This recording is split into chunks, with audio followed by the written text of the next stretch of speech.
இந்த பிக் பாஸ்னாலே அதில love concept அப்படிங்கிறது தவிர்க்க முடியாத ஒண்ணு. இதுவரைக்கும் அந்த சீசன்கள்ல நெறைய லவ் கான்செப்ட்ட பார்த்துருப்போம். ஆனா இந்த லவ் கான்செப்ட் வந்து, ஆஹா! இந்த சீசன் ஸ்கிரிப்டட் தான் போல. இந்த சீசன் மட்டும் இல்ல, பிக் பாஸே ஸ்கிரிப்டட் தான் போல அப்படிங்கிற அளவுக்கு நமக்கு புரிய வச்சுருச்சுன்னா பார்த்துக்கங்களேன்.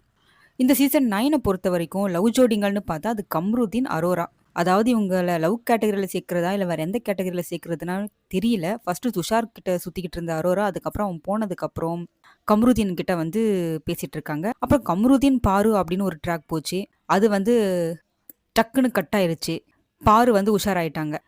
ஆ ஸோ, அதனால கம்ருதீனும், அரோராவும் வந்து இடம், பொருள், ஏவல் தெரியாம மேல கை போடுறது, கால் போடுறதுன்னு சொல்லி சில விஷயங்கள் பண்ணிட்டுருக்காங்க. அது பார்க்கறதுக்கு அருவருப்பா இருந்தாலுமே, இது வந்து தவிர்க்க முடியாத ஒரு கான்செப்ட் தான் பிக் பாஸ்லன்னு சொல்லி ஏத்துட்டு போ வேண்டியது தான். ஆனா, சம்மந்தமே இல்லாம இவங்க ஜோடியா ஃபார்ம் ஆவாங்க அப்படின்னு சொல்லி நம்ம எதிர்பார்த்திருக்கவே மாட்டோம் இந்த சீசன்ல.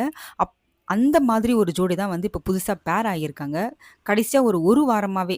அதாவது அந்த ராஜா ராணி டாஸ்க் சாரி அந்த தர்பீஸ் சாம்ராஜ்யம், கானா சாம்ராஜ்யத்திலருந்து இந்த லவ் ட்ராக் வந்து ஆரம்பிக்குது. அதாவது எஃப்ஜே அண்ட் வியன்னா. இவங்க 2 பேரோட இந்த லவ் ட்ராக்க பத்தி தான் வந்து நம்ம இந்த வீடியோல பேசப் போறோம். ஆக்சுவலி வந்ததுலருந்தே வந்து எஃப்ஜேக்கும் வியன்னாவுக்கும் ஆகவே ஆகாது. எஃப்ஜே வந்து நெறைய இடத்துல வியன்னாவ வந்து மாக் பண்ணியிருக்காங்க. வியன்னாவோட ஆட்டிட்யூட், பிஹேவியர பார்த்து அவங்கள வந்து ஏகப்பட்ட மார்க்கிங் பண்ணியிருக்கான் எஃப்ஜே. அதே மாதிரி எஃப்ஜே கிட்ட நெறைய சண்ட போட்டு கத்திருக்காங்க வியன்னா. அப்படி எதுலயும் பூனையுமா இருந்த ஒரு ஜோடி திடீர்னு எப்படிங்க ஒண்ணாவாங்க? அப்போ இது கண்டிப்பா ஸ்கிரிப்ட்டா தானே இருக்கும். எஸ். இப்ப வந்து புதுசா இந்த லவ் ஸ்கிரிப்ட்ட இறக்கியிருக்காங்க எஃப்ஜேவும், வியன்னாவும். ஆதிரை இருந்த வரைக்கும் ஆதிரை கூட எல்லை மீறிய ஒரு சில்மிஷங்கள்ல ஈடுபட்ட எஃப்ஜே வந்து திடீர்னு மனம் திருந்தி, பொண்ணுங்க விஷயத்துலலாம் நான் மாட்டிக்கிட்டேன்னா என் கெரியரே போயிரும்.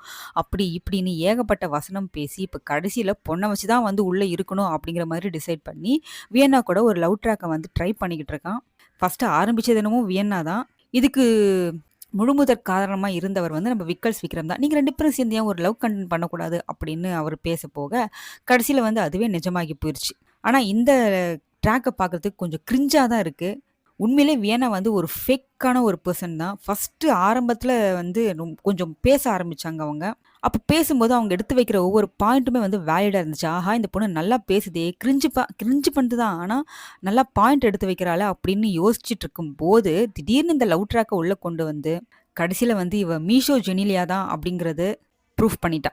ஏதோ கியூட்டா, பெர்ஃபெக்ட்டா பண்றேன்ற பேர்ல ஏதோ ஒரு கிரிஞ்சு பண்ணிட்டு இருந்தா. இருந்தாலும் அங்கங்க அவ எடுத்து வைக்கிற பாயிண்ட்னால இவ கொஞ்சம் சர்வைவல் பண்ணியிருந்தா. மக்கள் மனசுல இடம் பிடிச்சிருந்தா. ஆனா இப்போ அந்த கிரிஞ்சு கூட சேர்ந்து ஒரு லவ் கான்செப்ட்டே வந்து ஸ்டார்ட் பண்ணியிருக்கா. அது மக்கள் எந்த அளவுக்கு ஏத்துப்பாங்கன்னு தெரியல. அப்புறம் நம்ம எஃப்ஜேவ பத்தி சொல்லியே ஆகணும்ப்பா. கண்டிப்பா இவன் ஆட்டிட்யூடுக்கு, இவன் பிஹேவியருக்கு, இவன் மார்க் பண்ற அந்த சென்ஸ்க்கு, நிச்சயமா இன்னும் ஒரு 2 வாரங்கள் கூட தாக்கு பிடிக்க மாட்டான் அப்படின்னு நம்ம எதிர்பார்த்துட்டு இருந்த சமயத்துல, இப்படி ஒரு லவ் ட்ராக்க இறக்கி, பிக் பாஸ் வந்து எஃப்ஜேவ "இன்னும் கொஞ்ச நாள் இருப்பா" அப்படின்னு சொல்லாம சொல்லிட்டாரு.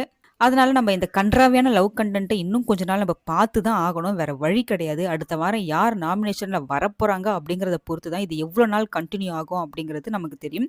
ஏன்னா இந்த வாரம் கண்டிப்பா ரம்யா போயிருவாங்கன்னு தான் நெனைக்கிறேன். ஏன்னா அவங்க தான் லீஸ்ட் ஓட்ல இருக்காங்க. அவங்க போயிட்டாங்கன்னா, அடுத்து யார் நாமினேட் ஆகுறாங்க அப்படிங்கிறத பொறுத்து வீக்கர் யாரு, ஸ்ட்ராங்கர் யாருன்னு டிசைட் பண்ணுவாங்க. அப்படி எஃப்ஜேவும் இல்ல வியன்னாவும் வந்து நாமினேட் ஆனாங்கன்னா, தயவு செய்து யாராவது ஒருத்தர வெளிய அனுப்பிச்சுருங்கடா. எங்களால இந்த லவ் கண்ட்ராவி கன்டென்ட் எல்லாம் பார்க்க முடியல.